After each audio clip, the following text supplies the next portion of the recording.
Hi, I'm Elza and I'm proud Latvian lesbian. I'm currently on a trip through the Baltic states, and in Riga, Latvia, I met up with 24-year-old Elza, who is going to talk about all things lesbian. So let's start with her childhood.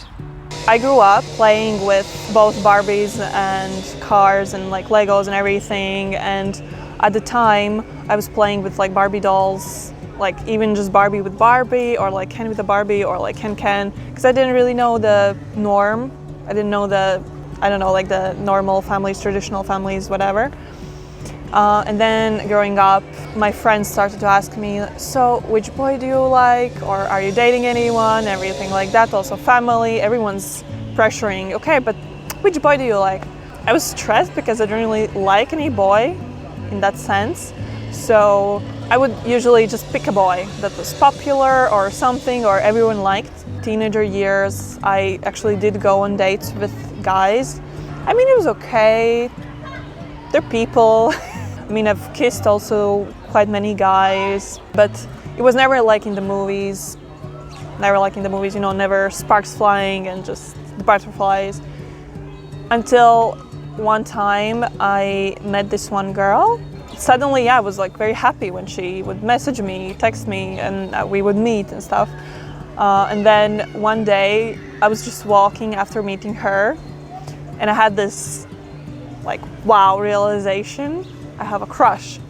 When I actually did kiss her, there was, you know, everything like in the movies, you know, the sparks flying and the butterflies and everything. And it's like, wow, like this is how it's supposed to feel. Like I've kissed so many guys before.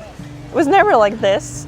So when she had understood this about herself, she also wanted to tell others. Yeah, like I came out at first as a bisexual because around me I didn't have any queer friends, queer people, didn't have any role model. So yeah, I was afraid to actually come out. My friends, they were still asking, oh, do you like guys still? Are you gonna still date guys? So I felt pressure. Yeah, no, I started dating girls and I realized, okay, no, this is what I like. Like here I actually have romantic feelings, I have sexual attraction, and I see myself like just wanting to be with them. Because with guys it would be like a month of dating and then it's like, bye, I don't want you. And then I came out as lesbian. Again, like to my friends, like I know they're coming out, you know, like the first time they were already quite supportive me, like at least the close friends I have.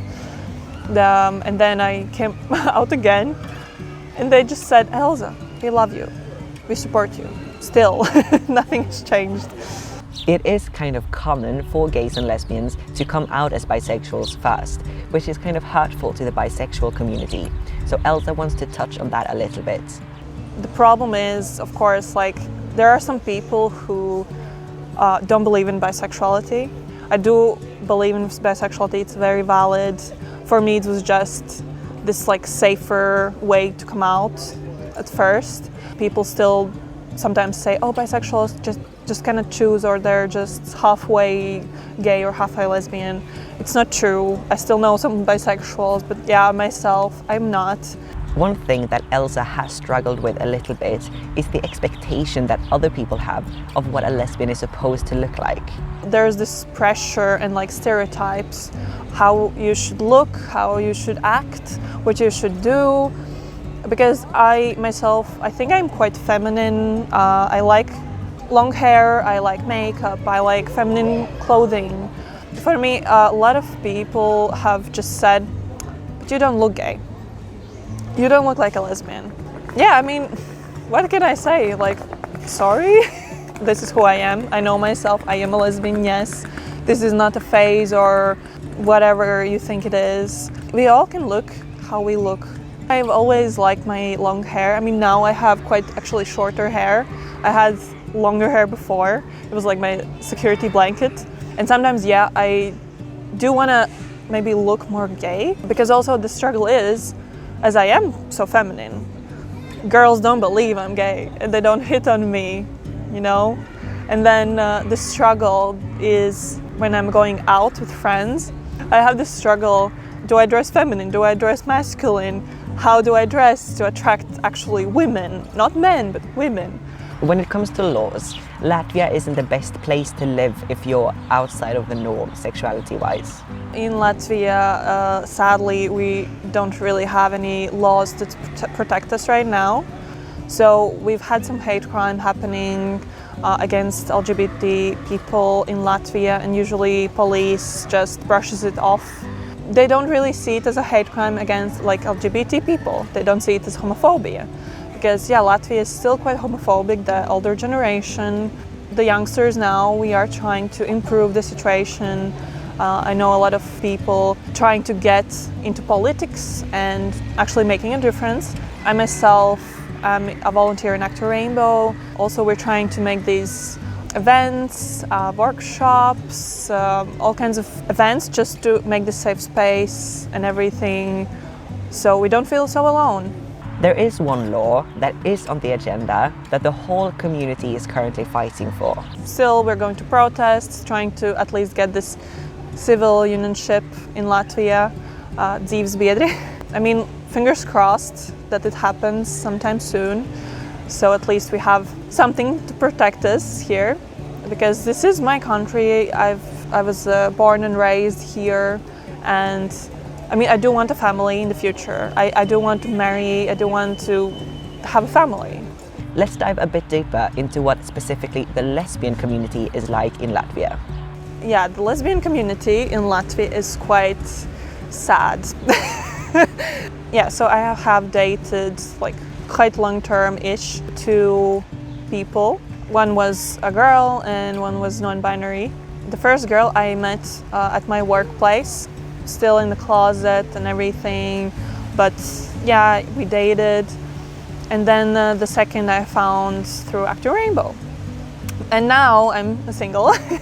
Well, I want to get to know people and just meet people and everything. So the situation in Latvia, we have one gay club, which is also quite sad because there are mostly gay men there. I mean, I'm happy for them, you know, I mean, have your fun and everything, but still, us lesbians, we don't have anything. I know like other countries have these lesbian bars and everything, but then, yeah. And then, of course, there's Tinder. So I go and swipe, and what I see is straight women looking for friends, but Tinder is not friendship really. Then there's also couples looking for a third, which, well, I mean, for some people works, you know, I don't judge, but for me, I really am not interested in that.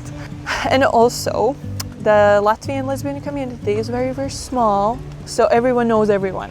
Everyone has dated someone's ex or something, you know, we know each other, something, and then, yeah, you cannot really find anyone new. And Elza wants to share an observation she's done about the lesbian community.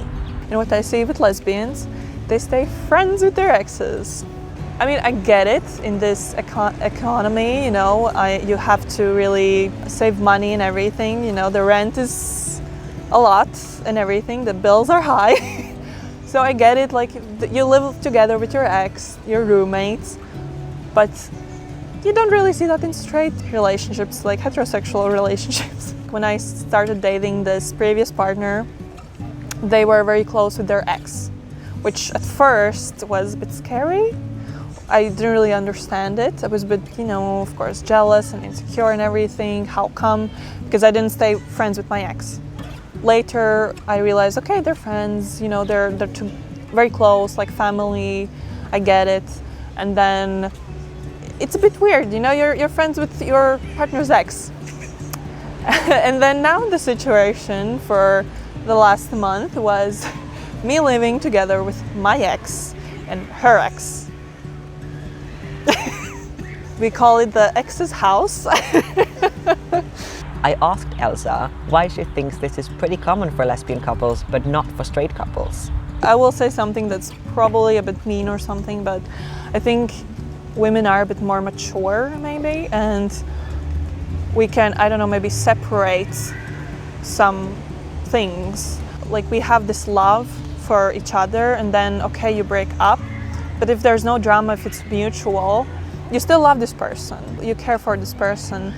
Yeah, you stay friends, you can still talk to each other, Also, with having this small community, you really don't want to lose this person. You still want to have this person in your life in order not to feel so alone. Nowadays, Elza is an openly proud lesbian on social media, but it wasn't always like that.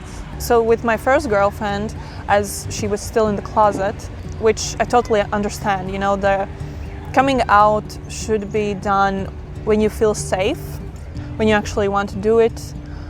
It shouldn't be like pressured or something. And then, yeah, like nobody really knew. Our friends knew we were dating. I really started being more on social media, but then because she's in the closet, I couldn't really post anything. But then after we broke up and everything, I was like, okay, but you know, this is my social media. I will share anything, any opinion I have, anything I want. It's my social media. I will use it for good. Sometime later, I actually started to get positive feedback back. People were messaging me, being like, oh my God, I'm so proud of you being so loud and out and proud. And I was inspiring people. This one person actually came out to their parents and now are out and proud as well, which I'm so happy about, that I inspired this. And I'm telling this because this is what is needed. You know, if you feel brave enough, if you feel safe enough to actually be out and proud and actually talk about it, you know, people need this. People really need this to see that we have queer people here, that it's okay to be gay. Because yeah, growing up, you feel alone and you don't feel understood, you don't feel normal. And Elza has also found a home in an organization that is mentioned in pretty much all of my videos from Riga, Active Rainbow. For me, also joining Active Rainbow, it did a lot for me. I was still a bit shy, a bit, yeah, not really loving myself and accepting myself fully. And then I just saw so many amazing people, so many friendly people sharing their stories. Then I shared my story. We all, I don't know, laugh, cry together, relate to each other. And then yeah, I now have accepted myself fully. I love myself. I just talk to anyone, you know, like just, yeah, all the queers, come here. Mama got you, you know?